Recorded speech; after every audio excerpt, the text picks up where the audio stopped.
Here's the big challenge of life. You can have more than you've got because you can become more than you are. That's the challenge. And of course the other side of the coin reads, unless you change how you are, you'll always have what you got. I have found in my experience that income does not far exceed personal development. Now sometimes income takes a lucky jump, but sure enough, unless you grow out where it is, it'll usually come back where you are. Life has strange ways. If somebody hands you $1 million, best you become a millionaire quickly, so you get to keep the money. Otherwise, sure enough, it'll disappear. Somebody once said, if you took all the money in the world, divided it up equally among everybody, it would soon all be back in the same pockets. Incredible. Success is something you attract, not something you pursue. Success is looking for a good place to stay. So instead of going after it, you work on yourself. Personal development. See, the major question to ask on the job is not what are you getting. The major question to ask on the job is what are you becoming? See, the big question is not what am I getting paid here. The big question is what am I becoming here? Because true happiness is not contained in what you get. Happiness is contained in what you become. So that's our major subject for tonight, personal development. Of all the assignments Mr. Schoaf gave me at age 25, this was probably the most difficult. In fact, I'm still working on this one. I think it's an unending challenge to see what you can become. The next subject is called Basic Laws. And it's good to study the basics. And I call these basics primarily because they come from the Bible. Now, I'm not a theologian or a minister, and that'll be apparent. But Mr. Schoaf taught me that the Bible was a good textbook for ideas and stories and success equations, how to live the better life. I found out that was true. He also taught me that the Bible is as practical as it is spiritual, and I found out that's true. If you look at your bank account and your income and you're not happy, there are several places in the Bible to check to see what the heck's wrong so you can make the changes. And we're going to cover some of those tonight, called basics. Okay. The next subject is my favorite, setting goals. Mr. Schoaf taught me how to set goals. What a favor that was. One morning at breakfast, shortly after I met him, he said, Jim, let me see your current list of goals and let's go over them and talk about them. He said, maybe that's the best way I can help you get a better direction started. And I said, I don't have a list. He said, well, is it out in the car or home somewhere? I said, no, sir. I don't have a list anywhere. He said, well, young man, that's where we got to start. He said, I can tell you right now, if you don't have a list of your goals with you, he said, I can guess your bank balance within a few $100s. Which he did. And that got my attention. I said, you mean my bank balance would change if I had a list of goals? He said, drastically. That day I became a willing student how to set goals. And sure enough, learning how to set goals changed my life. And I often wondered why no one had ever taught me how to set goals up until age 25. I went to high school, but if they offered it, I missed it. I went to college for a year, never heard it. I worked for Sears. Really. And to my knowledge, Sears never taught it. Right? How to set goals. So here I am, age 25, married, my family's starting, I've been to college, I'm working, and I still don't know how to set goals. But fortunately, when I was 25, I met the man who taught me how, and it revolutionized my whole life. Economically, socially, personally, it's incredible. So I want to share with you tonight what Mr. Schoaf shared with me, how to set goals. It can be a life changer. Okay. The next subject is the negative part of the seminar. Life is part negative, so we got to talk about the negative. And this subject is called diseases of attitude. Diseases of attitude. There's a lot of things that can wreck your chances to do well. We live in a rather dangerous world, so you got to be not only wise, you got to be careful. Now, attitude diseases are just as bad as physical diseases, right? High blood pressure, heart trouble. I mean, a lot of things lace your chances to do well. So you've got to be careful. And attitude diseases are deadly. I mean, they'll destroy all the good things you start. Okay? So we'll go through those attitude diseases, how to spot them, how to look for them, what they are, and the cure. And I'm a pro on these because I've had them all, so I can give you excellent advice on these. Now, the last subject we're going to consider tonight is called the day that turns your life around. The day that turns your life around. And under this subject, we're going to talk about the emotions that can change your life. Human beings are emotional creatures, and emotions are powerful for life change. Now, of course, emotions are so powerful they can go either way on you. Emotions can either build or destroy. So you really have to employ emotions properly. We call civilization the intelligent management of human emotions. If you can intelligently apply your emotions in the right direction, no telling what can happen. Could turn your life around one day would be sufficient. So we'll talk about those. Okay. Now that's a lot to cover in one evening, but we'll keep at it here and see if we can't get it all done. I'd like to have you now jot down the theme of the seminar. Every seminar should have a theme, I guess. We've got one. It's on some of our literature if you happen to notice it, but if you didn't, for your notes, here it is. The theme of the seminar goes like this: the major key to your better future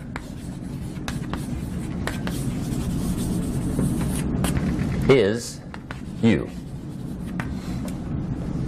That's the theme of our seminar tonight. The major key to your better future is you.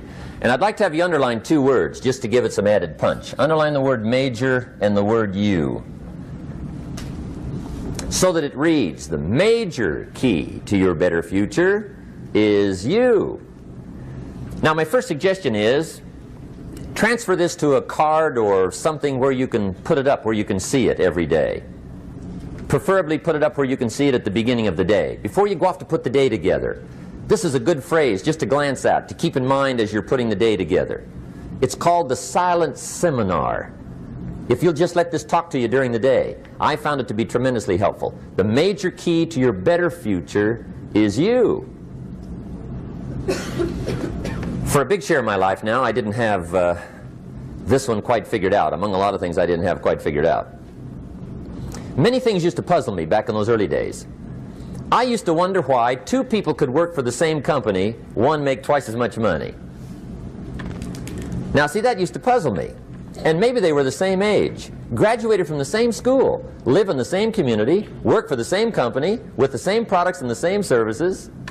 They've got the same traffic, the same problems, and one makes $1,000 a month, the other one makes $2,000 a month. Now that was my puzzling question. Why would this long list be the same and the money twice as much? I asked, what's the difference between $1,000 a month and $2,000 a month? And I don't mean $1,000 a month, right? I could figure that out. But what makes the difference? Why would one person do twice as well, 3 times as well? Speaking economically. Now I know there's more than one way to do well. I understand that. But in this little narrow area called compensation, what's the difference? Well, back then, with my faulty thinking, I'm trying to reason it out. I thought, well, maybe time makes some of the difference, right? Some people do better because they have more time. I used to say, Harold ought to be able to do well. He's got a lot of time. If I had all of Harold's time, I could do well. Now, that's got to be dumb, right? Number one, you can't get somebody else's time. A guy says to me one time, he says, you know, if I had some extra time, I could make some extra money. I said, then forget it. There isn't any extra time. Hey, when the clock strikes 12 midnight, that about wraps it up, right? I mean, you can look around the gongs there for a little more, but it's over. You say to the guy, what are you doing? He says, I'm looking for extra time. See, they'll come and take you away, right? There isn't any more time. Now, if you can't get more time, which you can't, what could you get more of that would make a difference in economic results? And here's the key word. Make it a part of your notes. We're going to consider it tonight. The word is value. And I have a little phrase for your notes. Value makes the difference in results. Value makes the difference. You can't get more time, but you can create more value. Now here's the first lesson of economics. Everybody should learn it from the time they're old enough to understand what a dollar means. How to earn one, how to get one, how to keep one, what to do with it. First lesson of economics. We primarily get paid for value. That's lesson one. Bringing value to the marketplace, that's how you get paid. You don't get paid for the time. I know it takes time to bring value to the marketplace, but you get paid for the value, not the time. Now, since that's true, here's one of the key questions of the evening. Is it possible to become twice as valuable at the marketplace and make twice as much money in the same time?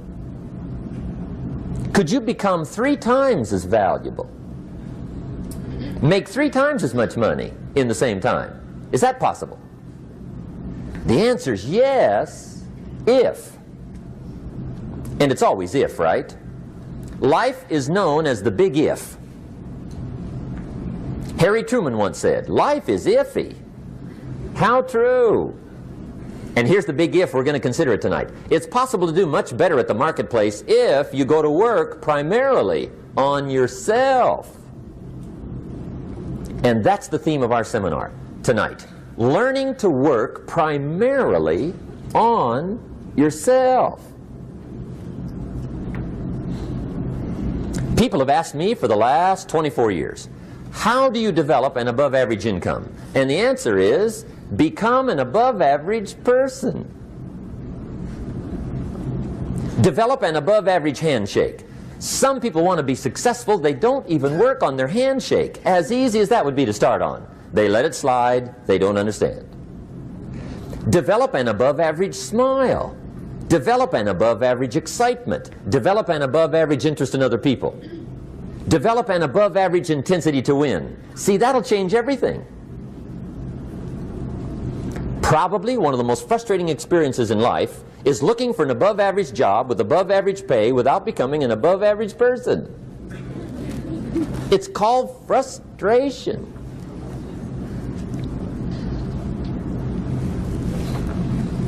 And Mr. Schoaf gave me probably the greatest clue he gave me when I first met him. He said, Jim, if you want to be wealthy and happy the rest of your life, just learn this lesson well.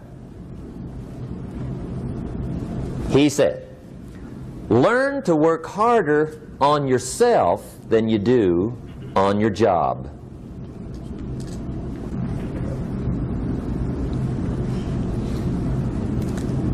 Then Mr. Schoaf gave me probably one of the most important clues among so many things he taught me, but this was in those early days. Mr. Schoaf was very kind, but he was also very abrupt. And he had these interesting questions to ask. I'm giving him a little rundown one day on how things hadn't worked out for me. He said, Mr. Rohn, I've got the answer for you if you will listen carefully. And listen carefully I did that day and for the next 5 years. If somebody's wealthy and happy, you gotta listen. He said, Jim, I've only known you a short time. But he said, it's already my honest opinion that for things to change for you, you've got to change. That wasn't quite the answer I was looking for. But that's the answer he gave me, and I pass it along to you on this warm summer evening in Anaheim, California, 1981. For things to change for you, you've got to change. Otherwise, it isn't going to change. Before I met Mr. Schoaf, I used to say, I sure hope things will change. Right? That seemed to be my only hope. If it isn't going to change, I'm in serious trouble. And then I discovered it isn't going to change, so I'm in serious trouble.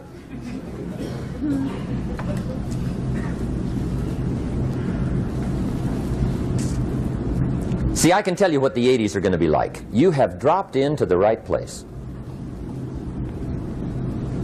I did a seminar one time for Standard Oil executives and management in Honolulu.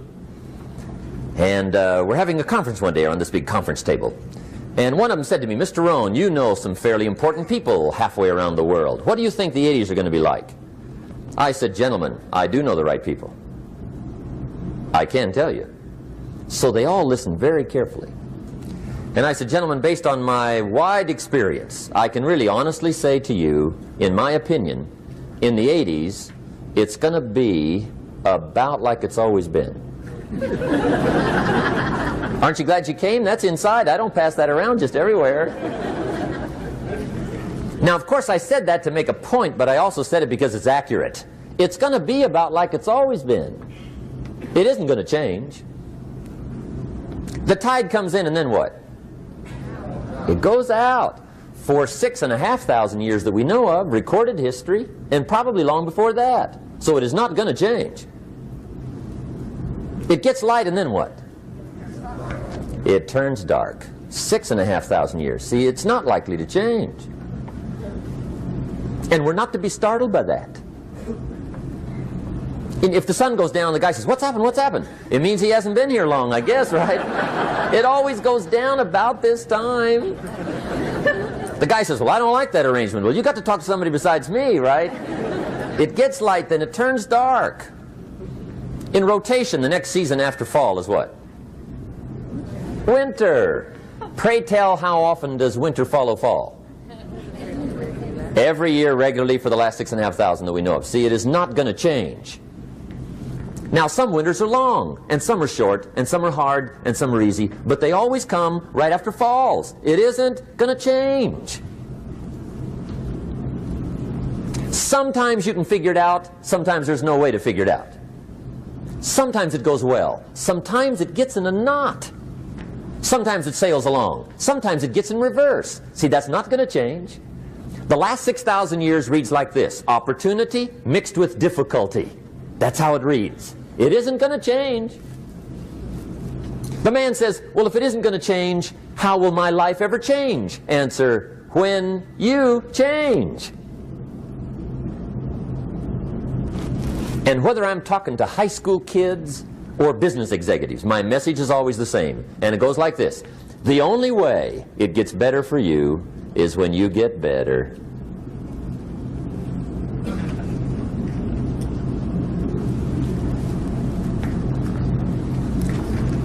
Let me give you the 4 major lessons in life to learn. Here's 4 majors.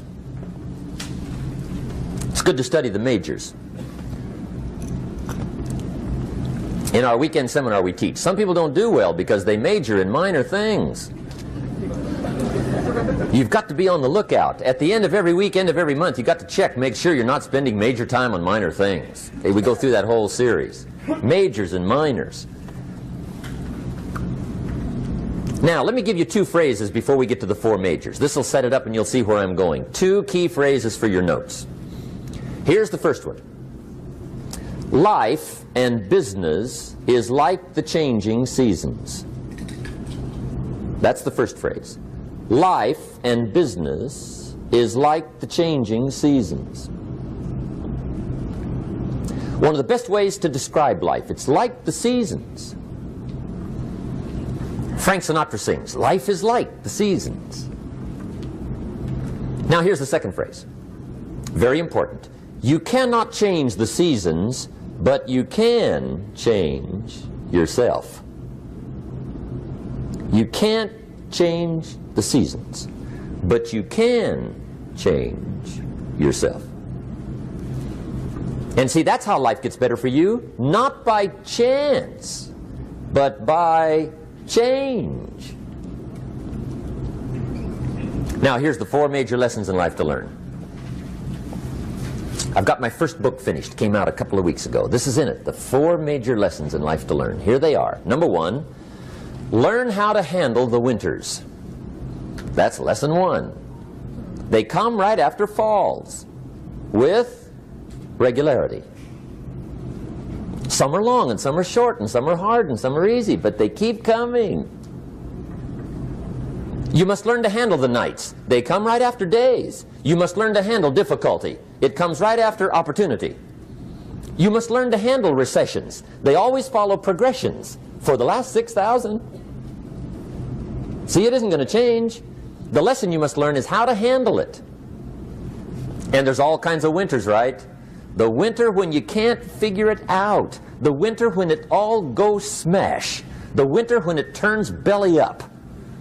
The winter when it won't work, when you've run out of money and you've got a broken heart. See, those are winter times. There's all kinds. Economic winters, social winters, personal winters. When your heart is smashed in 1,000 pieces and the nights are unusually long, your prayers seem to go no higher than your head. It's wintertime. Barbara Streisand sings, "It used to be so natural to talk about forever, but used to be's don't count anymore. They just lay on the floor till we sweep them away. You don't sing me love songs, and you don't say you need me, and you don't bring me flowers anymore." A song of winter. But see, the disappointments come. Those are normal. That's part of life. But the question is, how do you handle it? How do you handle the coming winters and the disappointments and the down times? Well, you can't get rid of January by tearing it off the calendar. But here's what you can do. You can get stronger, you can get wiser, and you can get better. The winters won't change, but you can. And that's how life changes for you.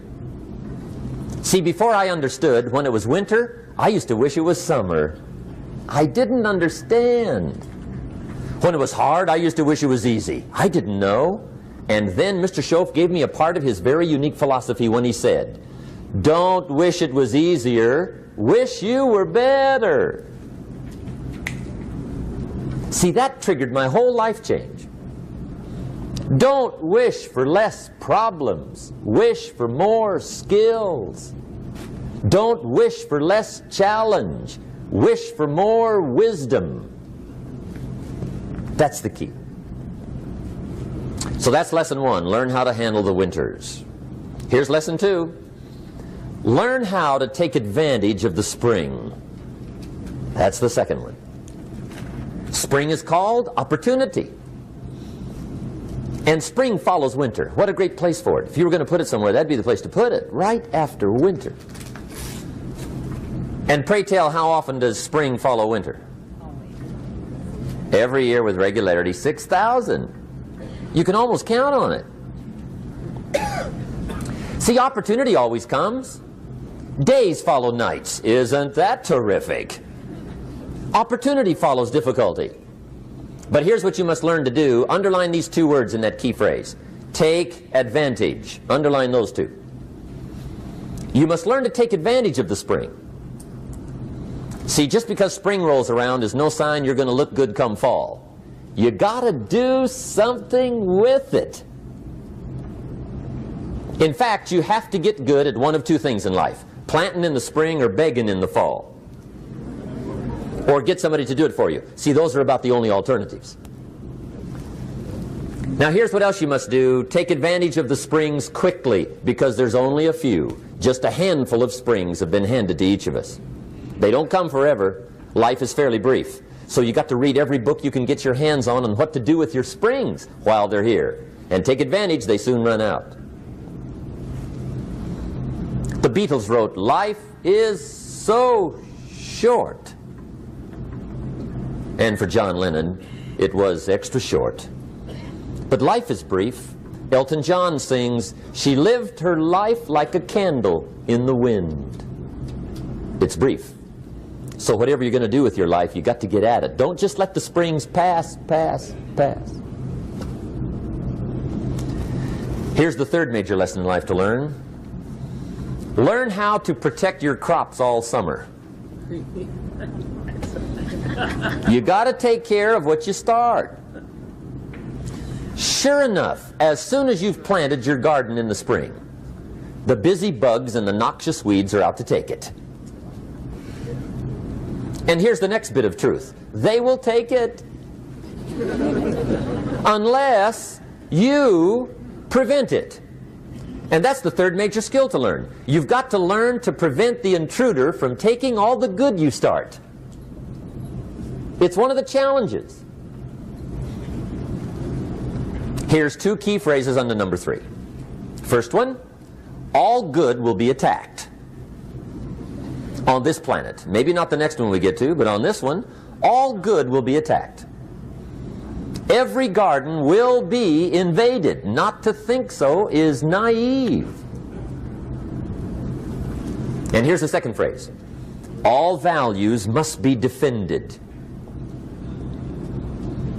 Political values, social values, community values, family values, marriage values, friendship values, business values. Every garden must be tended all summer. Third major lesson. Now here's number 4. Fourth major lesson in life to learn. Learn how to reap in the fall without complaint. Learn to reap come harvest time without complaint.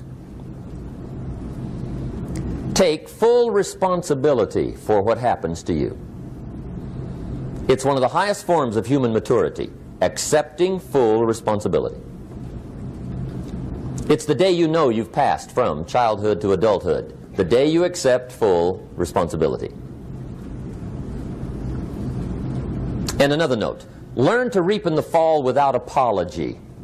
Without apology if you do well, and without complaint if you don't.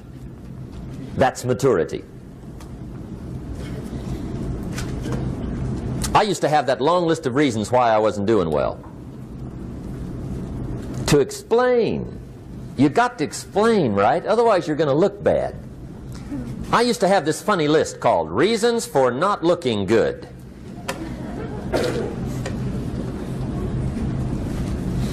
I used to blame the government. I mean, you can believe that or not. It was at the top of my list. I had a lecture second to none. The government. That was on my list. I used to blame taxes. Look what you got left after they take everything. And they expect you to do well. That was on my list there. Prices, that one's easy, right? You walk into the supermarket with $20, come out with a little half bag. So I had that on my list. I used to blame the weather. I blamed the traffic. I used to blame my car. I blamed the manufacturers. I used to blame the company. I blamed company policy. I used to blame the training program. I blame my negative relatives. They were always putting me down. I blame my cynical neighbors. They're just selfish, looking out for themselves. Won't loan you money? They were on my list.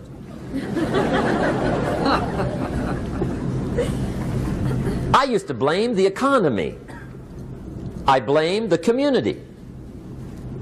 That's a pretty good list for not doing well, isn't it? I thought it was good. I'll never forget one day, Mr. Schoaf was very kind, but he was also very blunt. And this was no exception. And I'm glad he was blunt. There's a lot of things I'd have missed if he hadn't have been blunt. One day, with sort of a curious look on his face, he said, "Jim, just out of curiosity, tell me, how come you haven't done well up until now?" Excellent question. I thought, well, so I won't look too bad, I'll go through my list. And this list I just gave you, I put that on him. And he was very patient. He let me go through the whole thing, the government, the weather. I went through this whole thing. When I finished, he looked my list over very carefully. He said, "Mr. Rohn, big problem with your list. You ain't on it." How brilliant.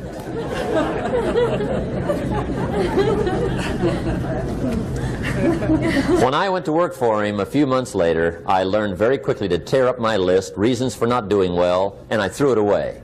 And I got me a fresh piece of paper. And I put one word on it. Me. There's a Black Heritage spiritual that says, "It's not my mother nor my father, nor my brother nor my sister, but it's me, O Lord, standing in the need of prayer." See, I used to blame everything outside. And then let me give you a little philosophy that helped turn my life around. For your notes, here it is.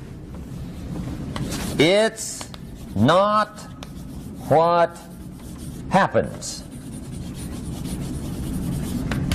that determines the quality or the quantity of your life. It's not what happens. And the reason is because what happens happens to about everybody. No different. The sun went down on all of us last night. A common event, a happening. And I found out that the same things can happen to two different people. One gets rich and one stays poor. Why is that? It's because it's not what happens, but rather it's what you do that changes everything. So that's a key phrase. It's not what happens, it's what you do. What happens is about the same. You might put that in parentheses here. Same. What people do, that's what's different. Anything can happen, right? Everything can happen. I've heard all the stories. I've been one of the stories. Hey, we could all tell stories all night long, right? Happenings. Anything can happen. Have you heard of Murphy's Laws? Anybody here heard of Murphy's Laws? Okay, most of you have. Murph had these laws. One of them was, if anything can go wrong, it will. That's one of Murphy's laws. He was not one of the great positive speakers of the day. But anyway, it's still true though, right? Anything can go wrong, everything can go wrong. For sure. I've fallen out of the sky so many times. Once to the tune of a couple of million. Devastating. Took me a while to survive that one. Now, it wasn't all that much, but it was all I had. Right? I mean, that's when it's much, right? When it's all you got. If you got 3, 2 go, you got 1 left, you ain't looking that bad. But when it all goes, has anybody been there when it all went? Anybody? Come on, the rest of you liars. Go ahead. Hey, we've all been there, right? When it all went. Of course, it used to be a long time ago, right? When you ran out of money, got to 0, you were all through. Heck, now you can whistle right on by 0, right? I mean, they will bury you. That's what they will do.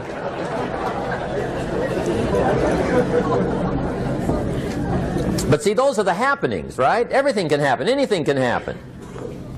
But it's not the happenings. It's what you do about it.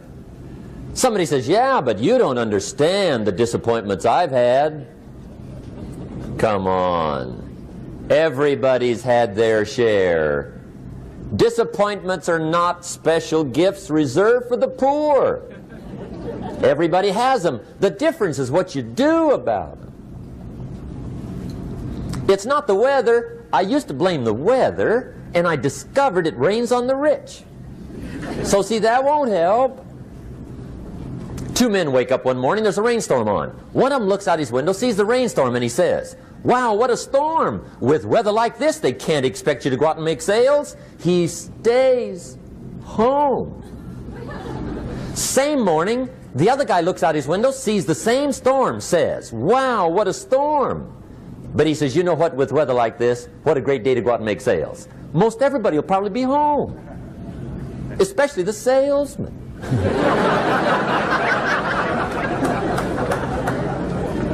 See, that's the difference in how your life works out. It's not what happens, it's what you do. So here's one of the key questions of the evening. Starting tomorrow, what are you going to do that'll make a change in your life's direction? Good question. What are you going to do starting tomorrow that'll make a difference? Now see, if you don't do something starting tomorrow that'll make a difference, guess what? It's gonna be the same. And see, that way you can guess what the next 5 years are going to be like. Look at the last 5. Because the next 5 are going to be like the last 5 unless you, major key, tomorrow, change it all. Or change a little, or change something, or don't change. It's choice time. You can do whatever you want. But it's nice to know any day you wish you can change your whole life. What can you do starting tomorrow that'll make a difference? Good question. What can you do with economic chaos, massive disappointment? What can you do with a broken heart? What can you do when it won't work? Good question. So if I had a word with you tonight, one-on-one, just you and me. I think my personal advice to you would be, this year, 1981, reach down inside of you and come up with some more of those remarkable human gifts. They're there, waiting to be utilized. And then change anything for you you want to change. And I challenge you to do that because you can change. If you don't like how it is for you, change it. If it doesn't suit you, change it. If it doesn't please you, change it. If it isn't enough, change it. And I challenge you to do that because you can change. See, you don't ever have to be the same again after tonight, only by choice. If you don't like your present address, change it. You're not a tree.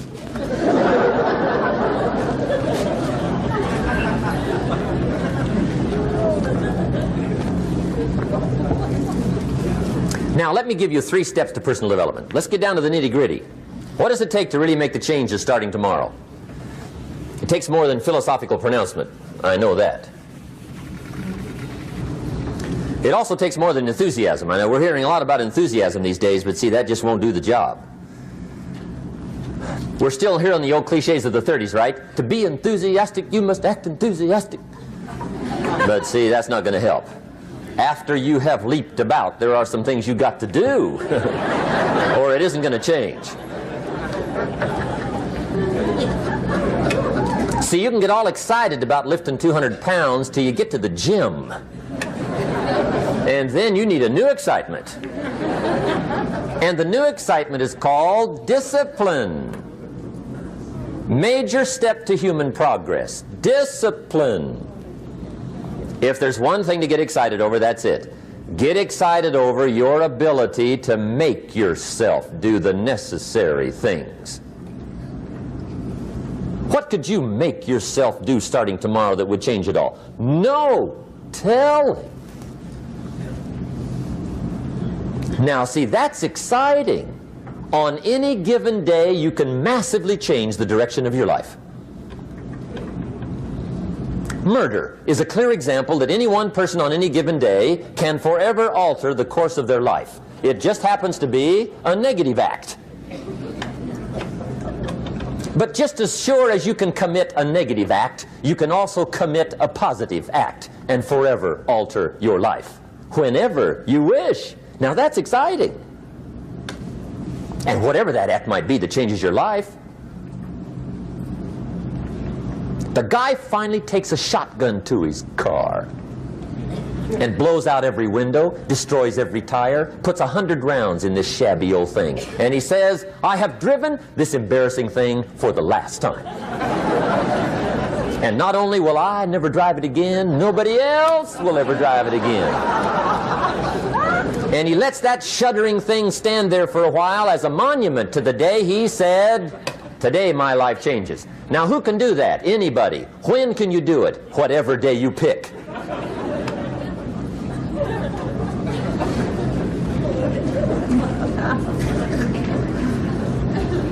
Now here's the key to discipline. Start with the little disciplines, get excited over the little disciplines, and get right on those, because those will lead to the big ones. You can't handle the big challenges in life unless you take on the little ones.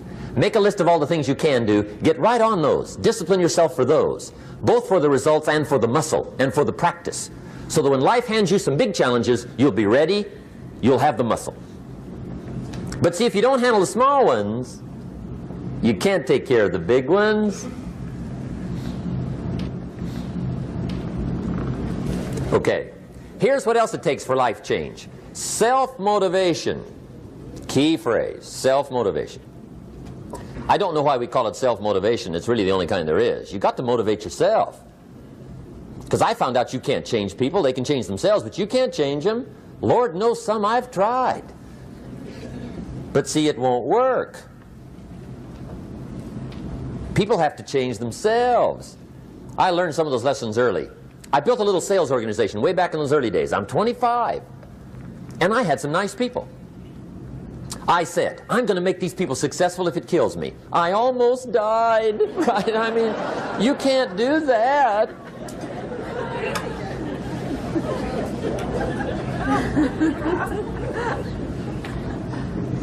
See, I've discovered this. Good people are not trained, they're found. You find good people. You don't make them good, you find them good. Training really is for the purpose of finding good people. You don't need much instruction for a good person. But too much training probably means you got the wrong people.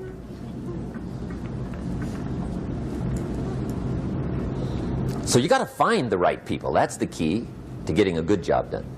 One of the major things we learn in management, lesson 1, don't send your ducks to Eagle School.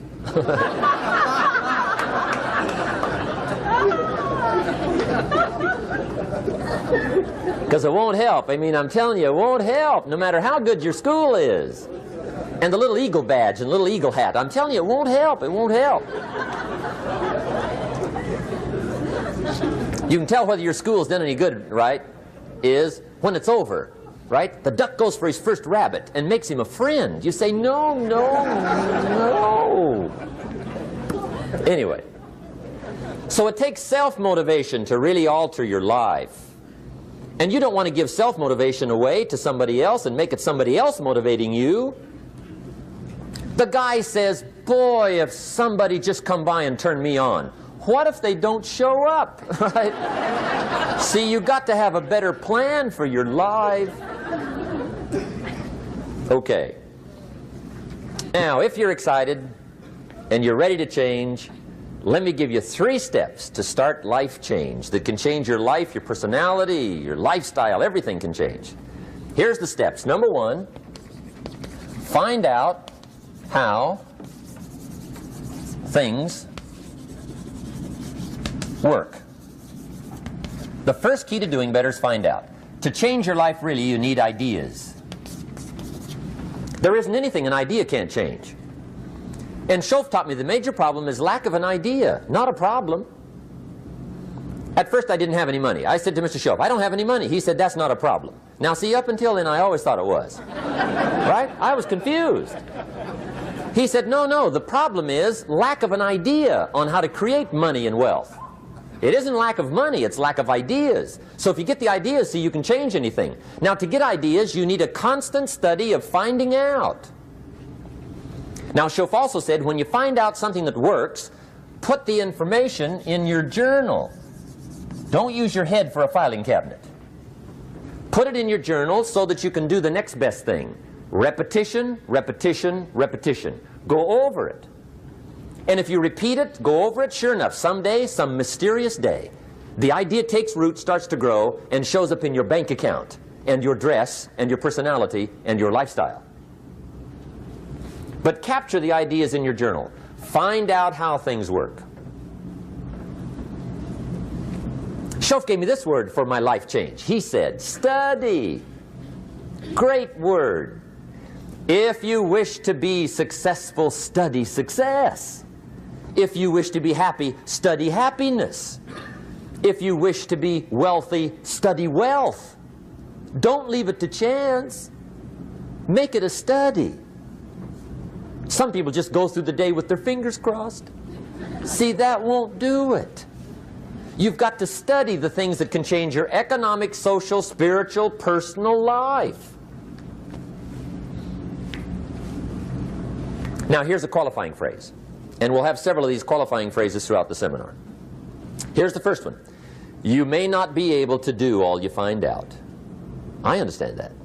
You may not be able to do all you find out, but you should find out all you can do.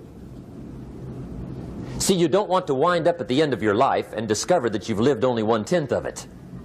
And the other 9/10 went down the drain. Not for lack of opportunity, for lack of information. So that's number 1, find out how things work. Now here's the best human virtue for finding out. Curiosity. Make a note of that. Curiosity. Be curious.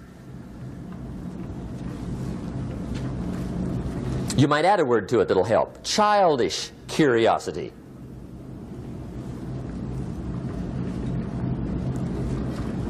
What will kids do if they want to know something bad enough? Bug you. That's the phrase. They can ask 1,000 questions. You think they're through? They got another 1,000. They'll drive you to the brink. It's a virtue. when you got to know.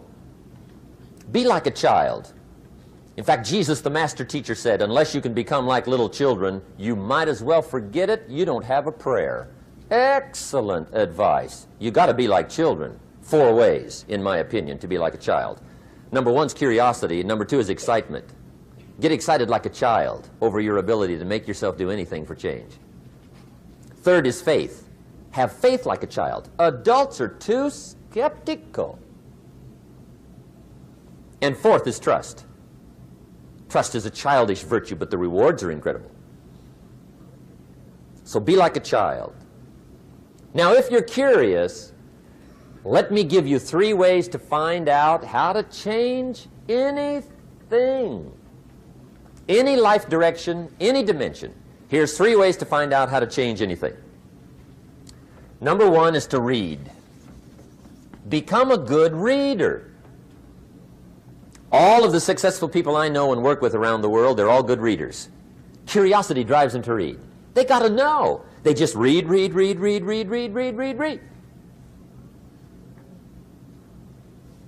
Become a good reader. Now, that's my opinion. Listen to the other lecturers and listen to me and make up your own mind. Don't be a follower. Be a student. Okay? I say, really, for life change, you got to read. One way to learn is from your own experiences, but another way to learn is from other people's experiences.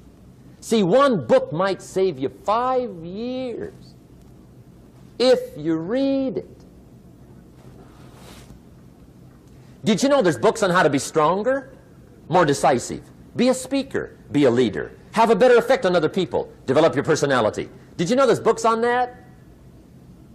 And people don't read them? How would you explain that? And they can read?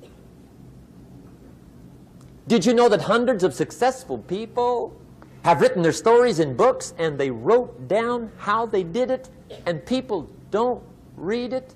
How would you explain that? The guy's busy, I guess. You know, you get tied up. The guy says, well, yeah, you work where I work, but the time you struggle home, it's late. You got to eat a bite of supper, watch a little TV, get to bed. You can't sit up half the night reading. And the guy's behind on his car payment. Good worker, hard worker, sincere. But you got to be better than sincere and work hard. Otherwise, at the end of your life, you'll wind up cold, stony broke. You got to be better than a good worker. You got to be a good reader. The whole world is governed by laws. The universe, in fact. Laws. We call it the law of electricity. We call it the law of gravity. There's mathematical laws. There's physical laws. Speed and velocity laws. Agricultural laws. There's all kinds of laws. Now that we find ourselves on the spinning planet, you just have to learn what I call the setup. Learn the setup. Life's setup. Now, we didn't set it up, but we're here, so you got to learn it. And we should learn the setup for 2 basic reasons. Number 1, to keep from getting hurt. It's one of the major reasons for learning, so you won't get hurt. See, economically, socially, personally, you can get hurt just not knowing. Ignorance is not bliss. Ignorance is poverty. Ignorance is tragedy. You got to know, or you're going to get hurt. It's good to know not to walk out the 10-story window. That's excellent information. Now, what if a guy didn't know and he walks out? Now he's dead at the bottom. Somebody says, well, the poor guy didn't know. You got to know, or you're going to get hurt. Okay. Now, here's a parenthesis. You don't have to like the setup. I don't ask you to like how it is. That's not what's important. But it is important to learn how it is. Okay? So you don't have to like it, but you should learn it. That's what I tell the kids, right? Make sure you get the information. What you think about it, that's up to you. What you're going to do with it, that'll soon be up to you. But make sure you get it. See, there's nothing worse than being stupid.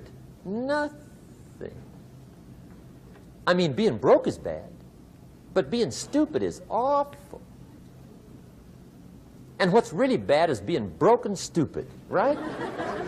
That's about the end of the world. I mean, there isn't anything much worse than that. Unless you're sick. Sick, broken, stupid. I mean, that is it, right? There's nowhere else to go. So make sure you get the information. It's key. You don't have to like it, but learn it. If this big monstrous thing lifts up in the sky, hangs there for a little while, cuts loose, comes crashing down, boom, shakes the ground for 5 miles. And then this big monstrous thing lifts back up in the sky, hangs there for a little while, cuts loose again, comes crashing down, boom, shakes the ground for 5 miles. It just keeps doing it, this big monstrous thing, lifting up and then crashing down, boom. Now, you might come along one day and say, that's got to be a stupid arrangement, which is okay. You're entitled to your opinion. But the first thing you should learn to do is get out from under it, right? That's number one. You might have a great moral argument. You might want to shake your finger at the sky, but do it from over there, right, so you don't get smashed. It's called your basic smart. So number one, learn so you won't get hurt. Whether you like it or not, learn. Now here's the second reason for learning, the setup, to benefit. It's called the plus of life. And that's what life is, right? Both minus and plus. The minus is tragedy, heartache, misery, failure, unhappiness. But life is also happiness, prosperity, good feelings. So here's the key. Learn to get on the good side of the way things work.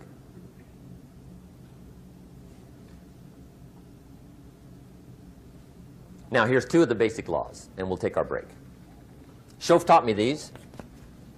They come from the Bible. Now, again, I'm an amateur, okay? When it comes to the Bible, I'm not a pro. So you'll sort of have to take my way of putting it.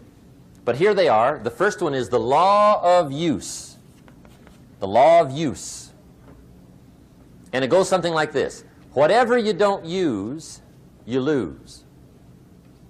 Lack of use causes loss.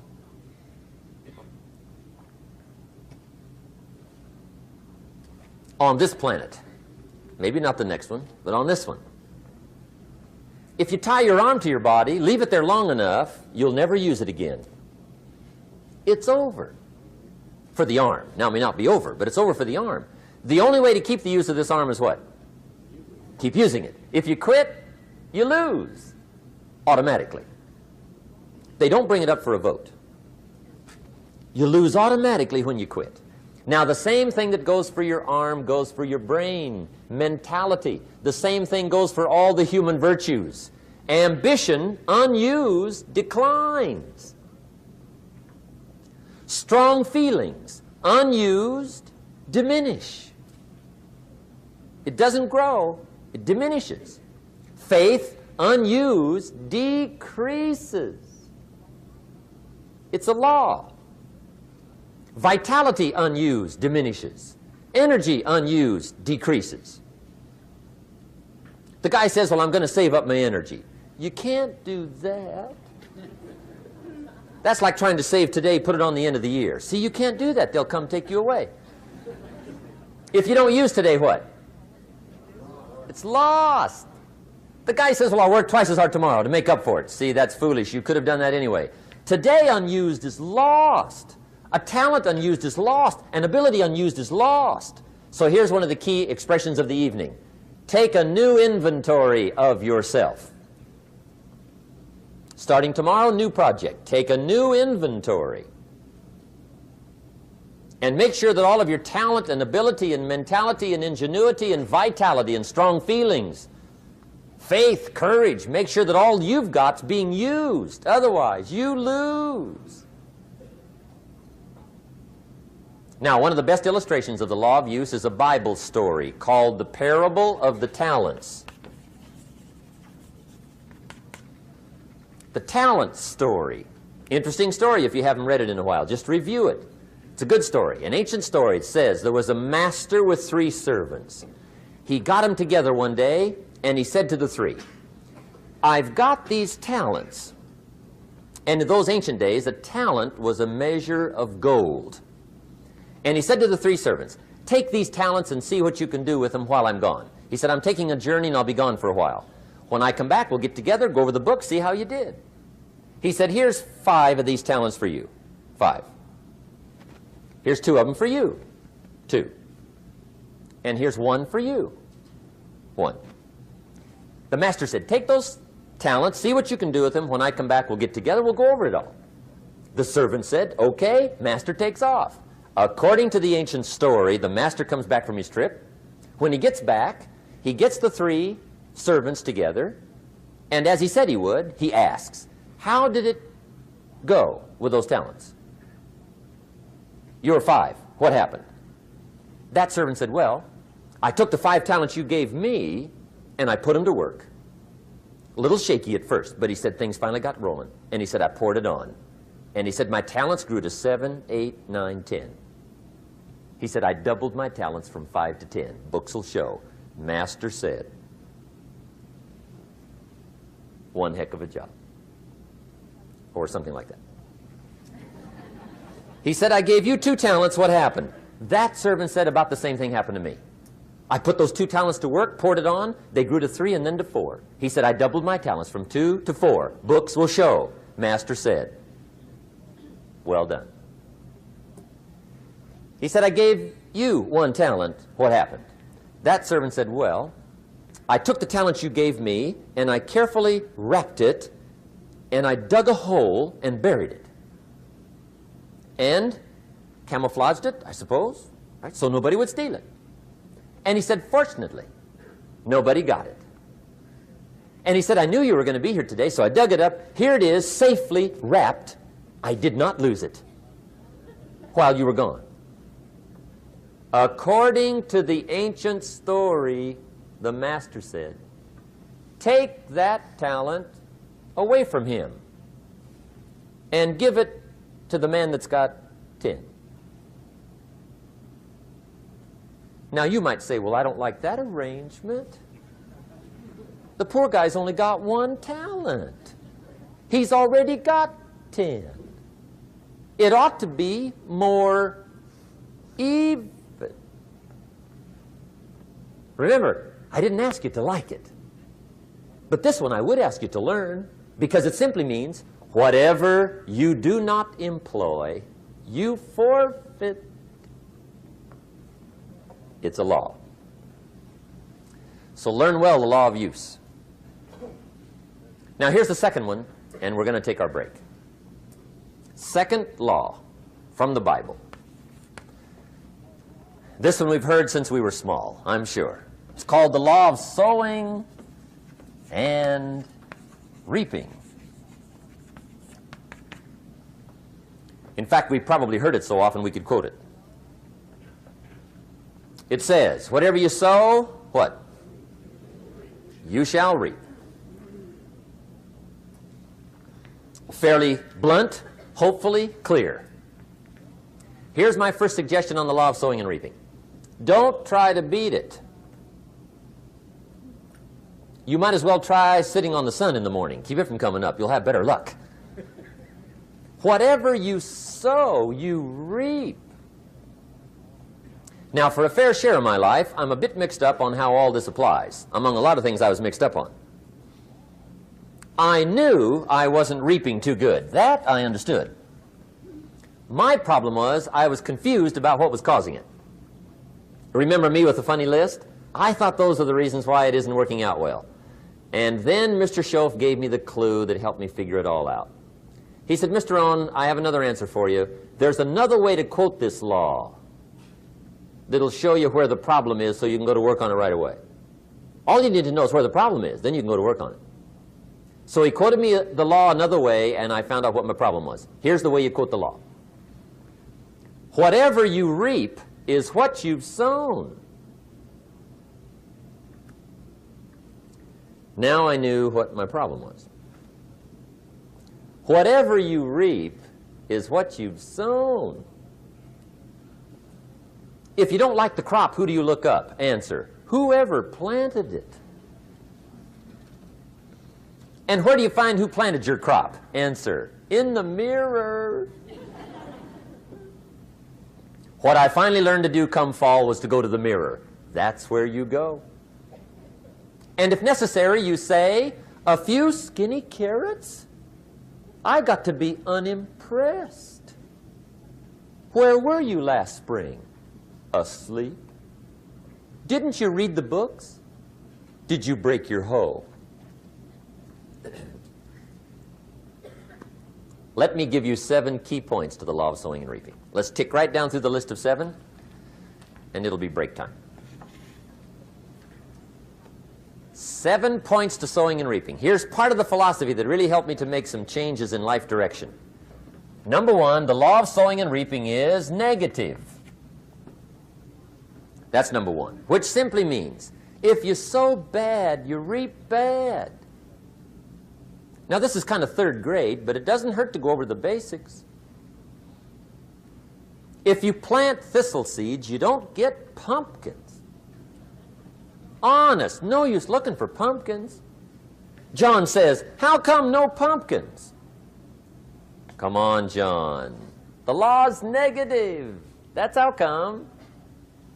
Now, here's number 2. The law's positive, which simply means if you sow good, you reap good. If you plant pumpkin seeds, you don't get thistles. Not from pumpkin seeds. Mother Nature won't pull tricks on you over in the corner snickering, pushing you thistles and you planting pumpkin seeds. She won't do that. You will get pumpkins from pumpkin seeds, and the reason is because the law is positive. Now, here's number 3. I got excited when I found out the full dimension of this. See, you do not reap what you sow, but rather, you always reap much more than what you sow. So the 3rd key word is more. You don't get back what you put out. You get back much more than what you put out. And it works both positive and negative. On the negative side, it said, if you sow to the wind, you reap the whirlwind. So you've got to get ready for that, or you will be naive. See, anybody can, whether you will or not. See, that's the question. And here's a good question to ask. We are all buying somebody's plan. The question is, whose? Who's got you talked into doing what you're doing? Who's got you talked into your present plan? See, 10 years from now, you will surely arrive. The question is, where? But see, anybody, if you want to, can go searching for a good plan, pick it, and start working it. And sure enough, as the time passes, as it surely will 5 years from now, 10 years from now, then you'll be winding up wearing what you want to wear, driving what you want to drive, living where you want to live, become what you want to become. But now's the time to fix the next 10 years. And who can? Anybody. Here's number 6. The 6th key to sowing and reaping. This is leveling with you now, as we promised to do. There's one thing better than the truth, and that's the whole truth. And here's part of the whole truth of the law of sowing and reaping. Number 6 is, you could lose. There are times when you just lose, no matter what you do. It's that kind of planet. You reap what you sow, yes, but...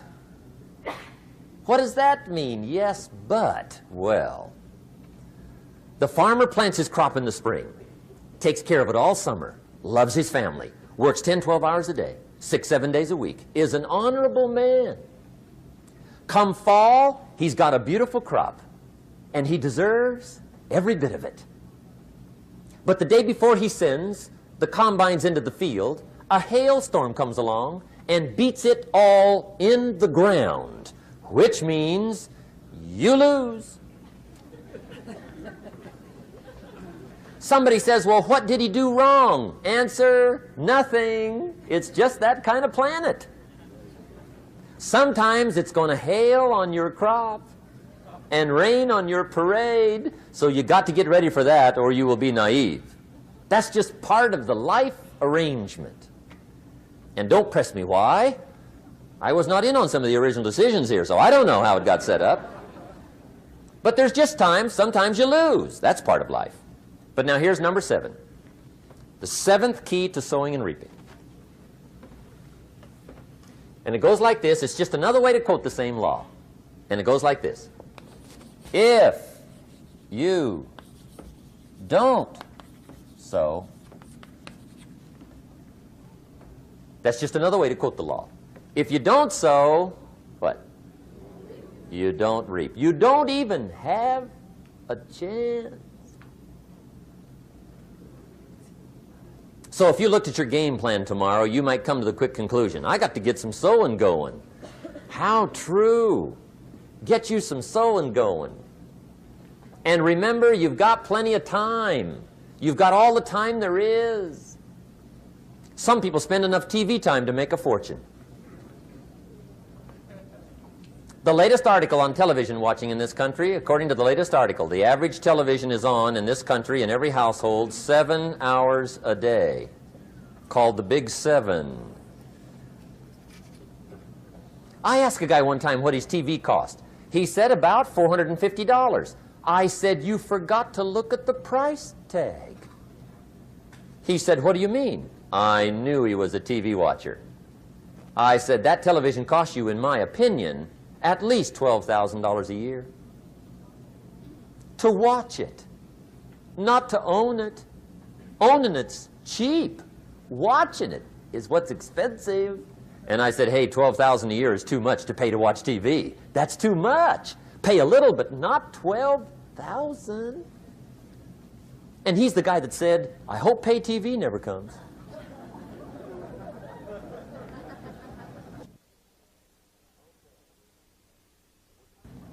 Okay. We're trying to cover an awful lot tonight. I realize that. But my time schedule is such that we just have to sort of give it all to you and let you sort the rest out. I wish we had plenty of time for questions and answers and that whole thing, but our time is just limited. But we are trying to go through an awful lot, I realize that. But looks like everybody's getting it. This is about the note-takingest crowd I've seen in a long time. Incredible. Does anybody have 5 pages yet? Anybody? Oh, fantastic. Incredible. Okay. Maybe you heard the story about the preacher down in Texas, southern part of the country. He was an evangelist back in the horse and buggy days. And he was very good at being an evangelist, and a lot of people used to come and hear him preach. And one day he put up his tent in one of these Texas towns and expected a big crowd as usual, come hear him preach. And he got there, first night of the tent revival, walked in. 7:30, time to start. And to his surprise, the tent was empty. He thought, well, something must be drastically wrong. So he waited till 7:45, nobody showed up. 8 o'clock, zip. Finally, 8:15, one lone cowboy wandered up on his horse, tied his horse up outside, came in, sat down on the front bench, right, waiting for something to happen. The preacher thought, well, at least I better go down and talk to the cowboy. So he walks down, talks to the cowboy, and he says, cowboy, I'm the preacher. And he said, I don't know what to tell you. Something's gone wrong. He said, this tent was supposed to be full of people. He said, I'm embarrassed. He said, you're the only one that showed up. And he said, I really don't know what to do. And the cowboy said, well, I'm not a preacher, so I really can't tell you what to do. You know, he said, I'm just a cowboy. But he said, I know this, if I went out to feed my cattle and only one showed up, I'd at least feed it. The preacher thought, hey, the cowboy is right. If you've got a good idea to share, you should share it, if there's 1 or 1,000. So he got kind of inspired by this conversation, and he jumped up on the platform and started to preach, as if the tent was full of people, just exploded. And he went for an hour and 15 minutes, just kept rolling. Finally, he quit. And when he finished, he came down off the platform, talked to the cowboy again. Says, well, cowboy, what did you think of my sermon? And the cowboy said, well, I'm not a preacher, so I really can't tell. You know, he said, I'm just a cowboy. But he said, I know this. If I went out to feed my cattle and only one showed up, I'd feed it, but I wouldn't dump the whole load on it.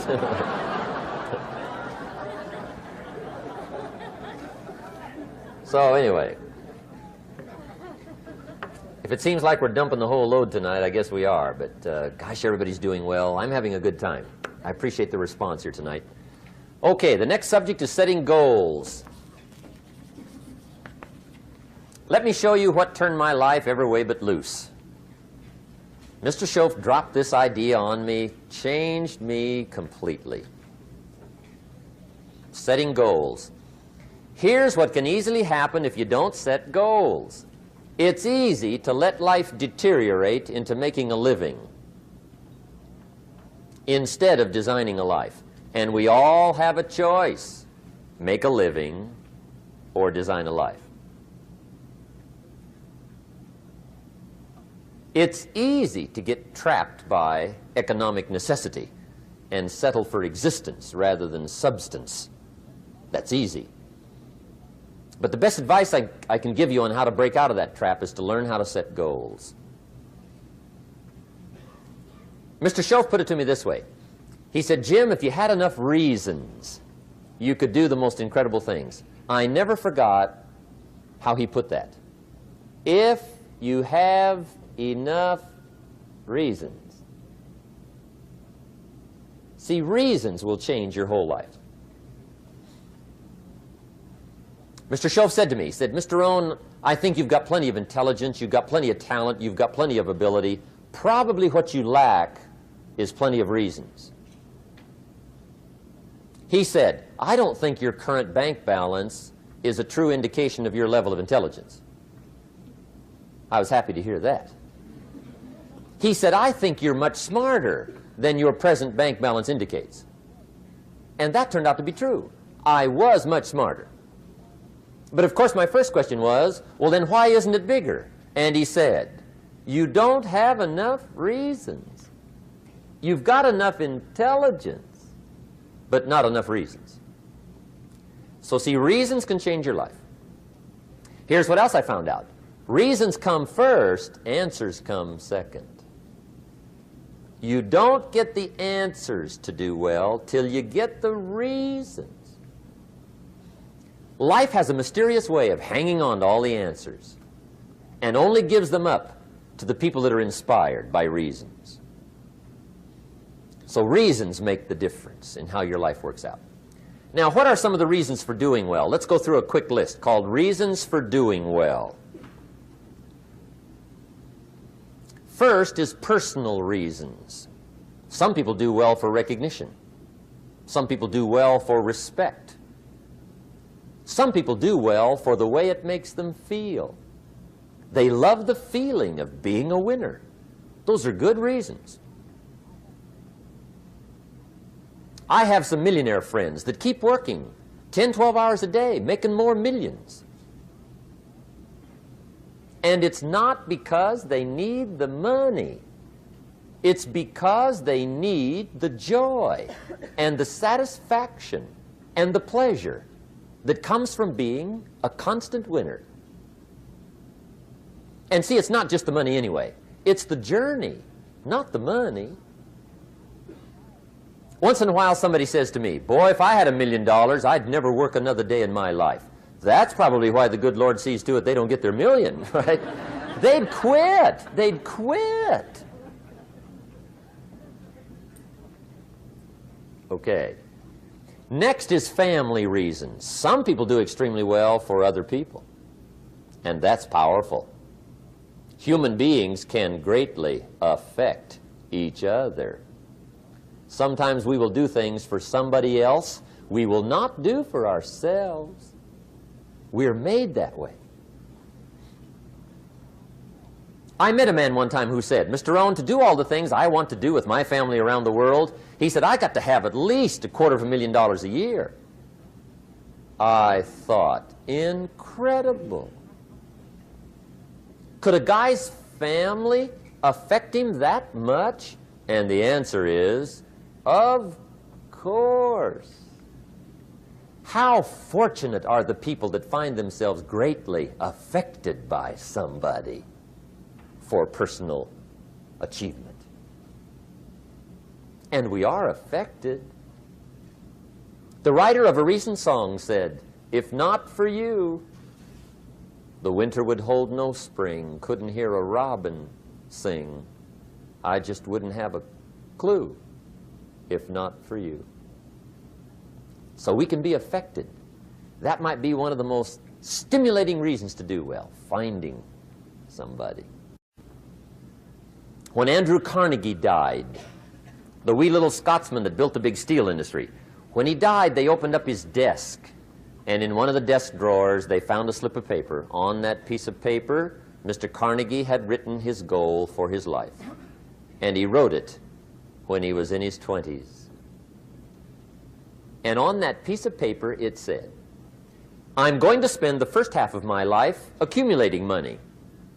I'm going to spend the last half of my life giving it all away." What a goal.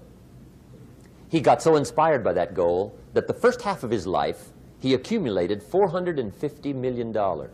And the last half of his life, he gave it all away. Good question tonight. What's got you turned on? What's got you bombed out of sight to get up early and stay up late and hit it all day? Next question. What's got you turned off? When I found the answers to those two questions, my life exploded into change.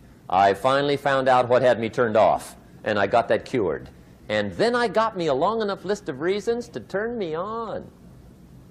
And once the lights went on for me, age 25, they've never gone out. I've fallen out of the sky a few times, but I've never lost that drive to make something unique out of my life. See, reasons altered my whole life. Now, there's another list of reasons called nitty-gritty. Hard little reasons. Sometimes those little reasons are the most powerful reasons that can change your life. Sometimes it doesn't take much. I now carry several $100s in my money clip. It's only a few $100s, but it was one of those reasons turned my life around. Just before I met Mr. Schoaf, I heard a knock at the door. I go to the door, and there's a little girl standing there about this tall selling Girl Scout cookies. And she gave me one of the finest sales presentations I've ever heard. Special deal, several flavors, this whole package of stuff, $2. And with a big smile, she very politely asked me to buy. And I wanted to. Big problem. I'm broke. I don't have $2. And to this day, I can remember the pain and the embarrassment. I'm a father. I'm a husband. I've been to college. I'm working. I'm 25. I don't have $2. And I didn't want to tell her that for some reason. So I did what I thought was next best. I lied to her. I said, "Hey, look, I've already bought lots of Girl Scout cookies. I've still got plenty stacked in the house," which was not true. But it seemed to get me off the hook for the moment. She said, "Well, gosh, that's wonderful. Thank you very much." And she went away.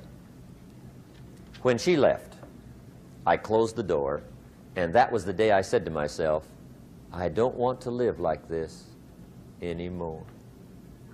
I've had it with lying, and I've had it with being broke. I'm never going to let this happen to me ever again. I promised that day I would work as hard as possible and would always carry plenty. It took me a little while, but now I do. It was one of those reasons. And I guess I carry plenty for two reasons. One is the way it makes me feel, but also in case I bump into another Girl Scout selling cookies. Right? I'm ready.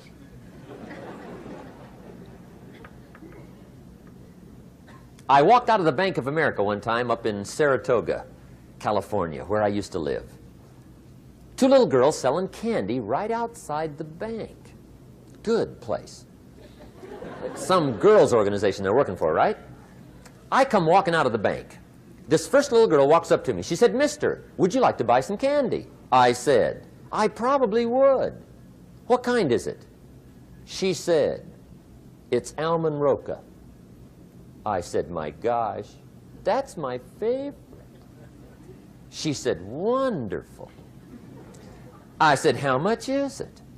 She said, "It's just $2. I thought, incredible. I said, "How many boxes of that candy have you got?" She said, 5. And her little friend was standing there. She was selling candy too. I said, "How many boxes have you got?" She said, "I've got 4. I said, "That's 9. I'll take them all." They said, "Really?" I said, "Yeah, it's my favorite. I've got some friends. I'll pass them around." They got so excited, put all this candy together. I reached in my pocket, gave them the $18. When I've got the candy and they've got the money, that first little girl looks up at me. She says, "Mister, you are really something." How about that? Can you imagine only spending $18 and have somebody look at you in the face and say, "You are really something"? Now you know why I carry heavy, right? I'm not going to miss anymore. It was just one of those reasons. Helped to change my life. One of my nitty-gritty reasons was budget finance.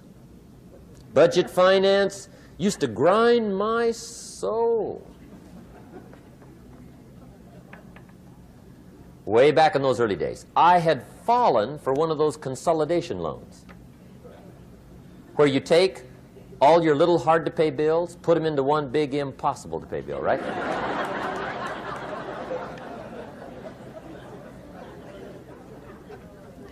I would get 4 or 5 payments behind. This one guy used to call me day and night. I don't think they're allowed to do that anymore. Harassed me. Threatened to run me in front of the judge. Threatened to ruin my credit.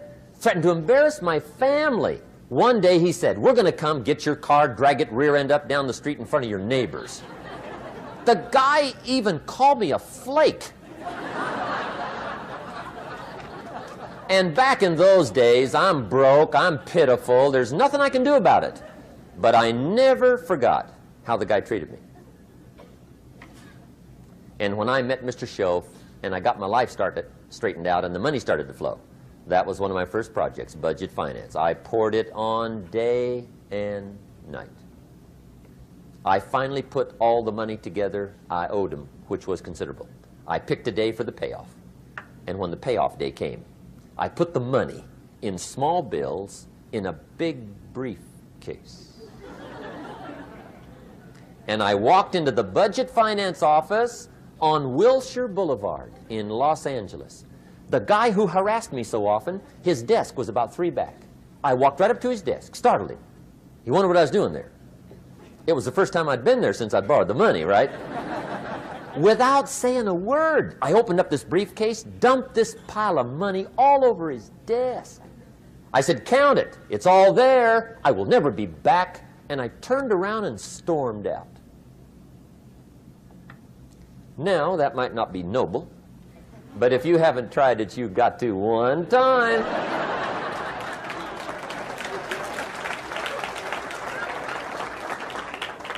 It can be the day that turns your life around. All you need is a reason that turns you on. One of my dear friends, Robert Depew, Bobby used to be a school teacher in Lindsay, olive capital of the world. Bobby taught school several years, got a little weary teaching school. One day decided he wanted to get into sales. So without telling anybody, he just up and quit his job teaching school and jumped into sales. When he did, his brother made fun of him, laughed at him, put him down. said Robert's lost his mind. Had a good job teaching school. Now he thinks he's a salesman. He's going to go down the drain, lose everything. Just put him down something fierce. Bobby said, the way my brother acted when I got into sales, he said, that made me so mad. I decided to get rich. And my question for you tonight is it possible to get that mad? Of course. Wealth is not a matter of intelligence. It's a matter of inspiration. Today, Robert happens to be one of my millionaire friends. Bobby's rich.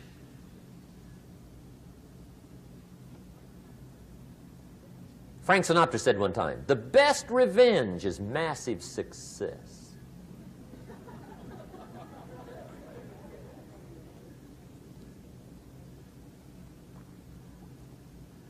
Hey, get you a long enough list of reasons so that after tonight you never lack for inspiration. You might not have all the answers right away, but you can get the answers if you can get the reasons. Now, let me give you a little simple formula for goal setting. Okay?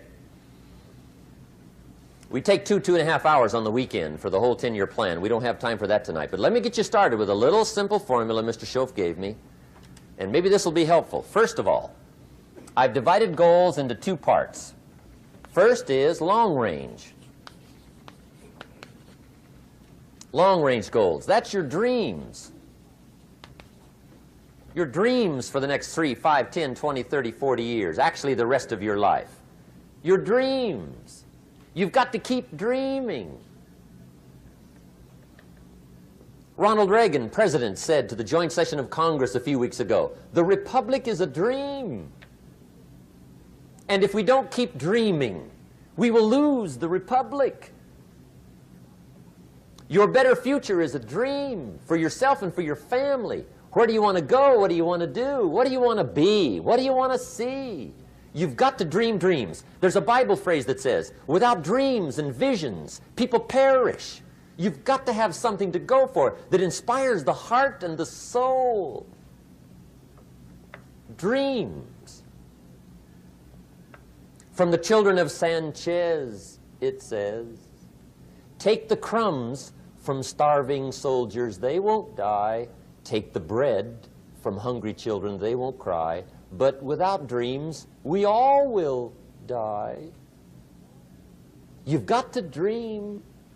Don't lose your dreams for yourself, for your future, for your family. The dreams of love and enterprise and travel and doing things, becoming something unique on your journey here. Don't lose your dreams. Do some dreaming. That's long-range goals. You've got to have those. So that's number one. Here's the second part of goals, short range. Short-range goals. That's your goals for tomorrow, this week, this month, this year, the immediate future. We call these confidence builders. Because if you set up something short-range, go for it, get it, latch onto it, work hard, accomplish it. That starts building your strong feelings to go for your dreams. Now, I've divided goals into 3 categories. Here they are. Number 1 is economic. That's your goals for money, income, business, profits, production. Economics. Make sure you've got your economics well planned. Economics plays a major role in everybody's life. Economics is major, which means it ought to be meticulously well planned for tomorrow, this week, this month, this year, long range. What if you asked somebody tomorrow if you could see their meticulously well-planned list of economic goals? What would they probably say? They'd say, you some kind of a nut? You must be weird. Hey, I found out what success is. Success is doing what the failures won't do. Make sure you've got your economics well planned. It'll put you in the top 5%. One of the key little subjects we talk about on the weekend is the 7 fundamentals for wealth and happiness. And that's one of them, well-planned economics. It's a fundamental if you want to do well. Join the top 5%. Anybody in this room can join the top 5%, if you will. Okay. Now here's the second category of goals, things. Make a list of the things you want. And on my list of things, now I put everything. Little things as well as major things. Doesn't matter how small it is, it goes on my list. I used to just put major things, cars, homes. I don't do that anymore. I now load my list with everything. Everything. And the reason is, part of the fun of having a list is checking it off. That's it. Boy, at the end of the day, if you can go, got it, got it, got it, got it, got it, got it, whatever it is, right? You get into the habit. So load up your list, the things you want. Now, when you check off something major, celebrate. That's an important point to make. Celebrate your achievements. Live it up. Have a party when you reach something you've worked for a while. See, we all grow from two experiences. One is called the pain of losing. The other one is called the joy of winning. We need both of them. Amplify them as much as you can, which also means make losing painful. If you set up something, fooled around, didn't get it, put it on yourself. On the other side, if you did get it, congratulate yourself. Self-congratulations is a sign of maturity. Seeking congratulations is a sign of immaturity. But hey, winning and losing, see, that's what it's all about. That's the name of the game. Now, some people lead such mediocre lives, at the end of the day, they don't know whether they're winning or losing. They got no clue. Guy's just going through the day with his fingers crossed. There's a better way. Okay, here's the third category of goals, personal development. Put those goals together. Personal development goals. That's your goals to be stronger, more decisive, be a speaker, be a leader, learn a language, all kinds of skills. Okay? The whole weekend seminar was designed to improve all your skills so that you walk away more skillful. And that's what you want, the personal development skills. That's what attracts, that's what brings good things to your life, the person you become more skillful. Now, this is quite a package to work on. Economics, things, personal development. For tomorrow, this week, this month, this year, long range. Okay? That'll get you started. Now, here's the simple formula for setting goals. It goes like this. A, work on your goals. That's step one. Work on them. And I put the word work there deliberately. Setting goals is plain hard work. I don't want to kid you. We haven't come here tonight to kid each other. It's work. I know it's work. That's why a lot of people just let it slide. It's work. Many people work hard on their job, but they don't work hard on their future. They just let that slide. And the work involved is making plans. I know most people don't. I understand that. But don't let that be you. Guy says, well, yeah, you work where I work, but the time you struggle home, it's late. You've got to eat a bite of supper, watch a little TV, get to bed. You can't sit up half the night. Plan, plan, plan. And the guy's behind. Good worker, hard worker, sincere. But you've got to be better than sincere, working hard. You've got to be better than a good worker. You've got to be a good planner. Somebody once wisely said, the people who fail to plan are planning to fail. Well said. So work on your goals. Here's step two. Write your goals down. That's so important. I teach my staff around the world, put your goals in your journal. Because one of the major people you want to study is yourself. So here's the list of goals I put together 3 weeks ago. Here's the list of goals I put together 2 years ago. Here's some of the changes I made, rearrangement of my priorities. I scratched these off. I put these on. I've gotten these. Study your accomplishments. Study what your desires are. Put them on paper. Write them down.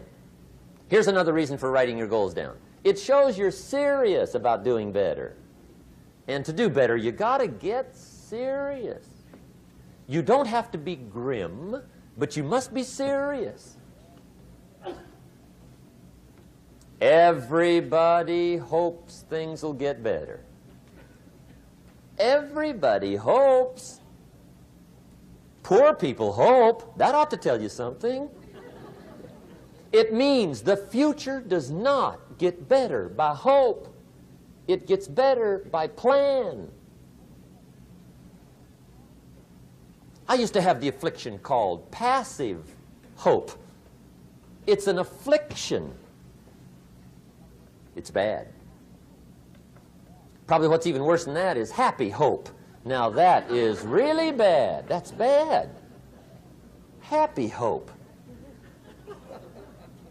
The guy's 50 and he's broke and he's still smiling. See, that's not good. So get serious about your goals. Put them on paper. Write them down. There's all kinds. His goals, her goals, their goals. Business goals, financial independence goals, family goals. I mean, there's so many things to work on this that if you don't get busy and work on it, sure enough, the time will pass. And sure enough, 5 years from now, you'll wind up where you don't want to be, wearing what you don't want to wear, driving what you don't want to drive, being what you don't want to be. Now's the time to fix it. Now, here's the third step to your goals. Check the size of your goals and the kinds of goals. How big they are, what kind they are, affects you. And here's one of the important phrases of the evening. Your goals are affecting you, whatever they are. Your goals affect your handshake. Your goals affect your attitude, personality. Your goals affect the way you walk, the way you talk, the way you dress. All day long, we're being affected by our goals. Now, some people have goals, but they have such lousy goals. The effect is bad. I asked a guy one time, what are your goals for this month? The guy said, look, if I could just scrape up enough money to pay these lousy bills. That was his goal. I'm not saying it isn't a goal. It's a goal, but it's such a lousy goal, the effect is bad. You don't jump out of bed on Monday morning and say, oh boy, another chance to go out and scrape up the money to pay my lousy bills. See, you don't do that. Usually you say, oh, not another Monday.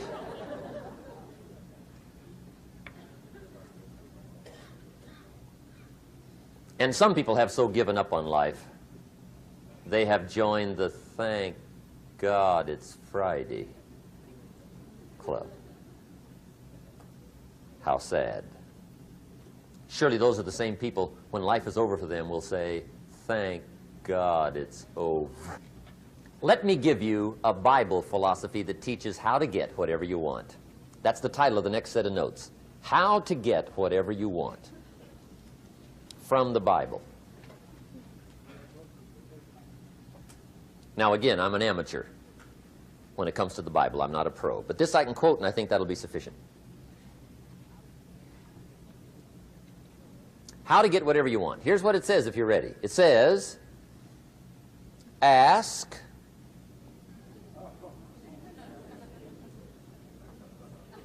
that's it. End of notes. Ask.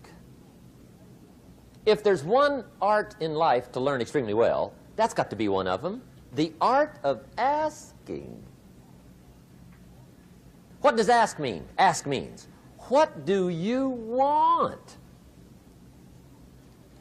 And the formula is staggering. It says ask and what? A guy ought to look into that.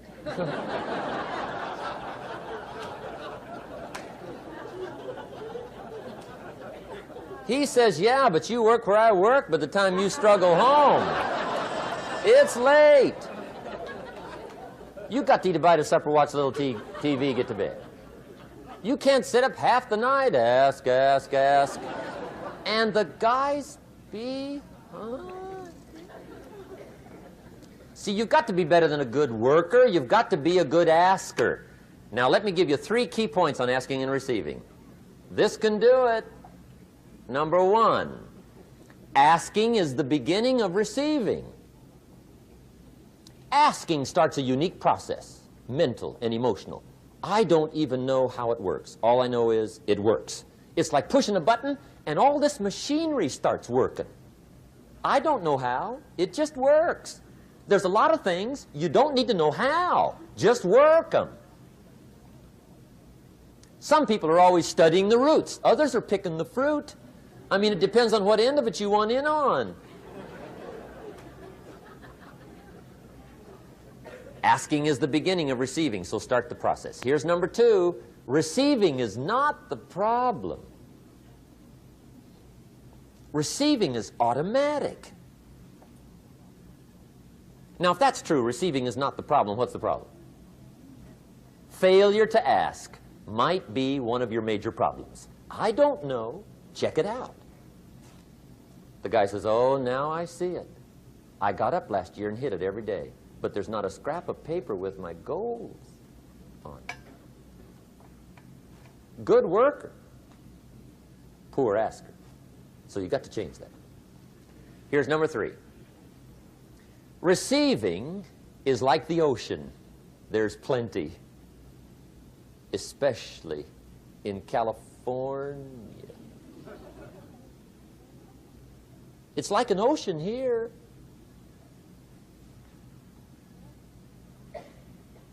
Success is not in short supply. It isn't rationed, and you stepped up to the window and it was all gone. No, no, no. It's like an ocean here. Now, if that's true, what's the problem? Well, some people go to the ocean with a teaspoon. Have you got the picture? See, what you want to do in view of the size of the ocean is trade your teaspoon for at least a bucket, and you'll look better down at the ocean. Kids won't make fun of you, right? Okay. Now, there's 2 ways to ask, and we'll wrap up goal setting. 2 ways. Here's number 1. Ask with intelligence. It didn't say ask intelligently, but I'm sure it meant that. Don't mumble. You don't get anything by mumbling. Be clear. Be specific. Intelligent asking means how wide, how high, how soon, when, what size, what color, how much. Define what you want and describe what you want. That's powerful. In the weekend seminar we teach, goals become like a magnet. They pull you that direction. And the better you describe them, the more they pull. So ask intelligently. Here's number 2. Ask with faith. That's the childish part of the equation. Believe you can get what you want like a child. Not an adult. Adults are too skeptical. So the formula really reads, make plans like an adult and believe in them like a child. And the most incredible things will happen. Just try it for 90 days. Just try it. You can always go back to the old ways. Just try it, just 90 days, 90 days. Now, here's the last qualifying phrase on goal setting, as we promised to qualify everything. And it simply goes like this. Remember, you won't get everything you want. And we've already studied the reason for that. Simply, sometimes it hails on your crop and rains on your parade. It's that kind of planet. So you won't get everything you want, but if you will work this goal-setting formula, you can get plenty for wealth and happiness. Okay, that's goal setting. We use it around the world. We recommend it. Now, maybe it won't work as well for you as it has for me. I don't know.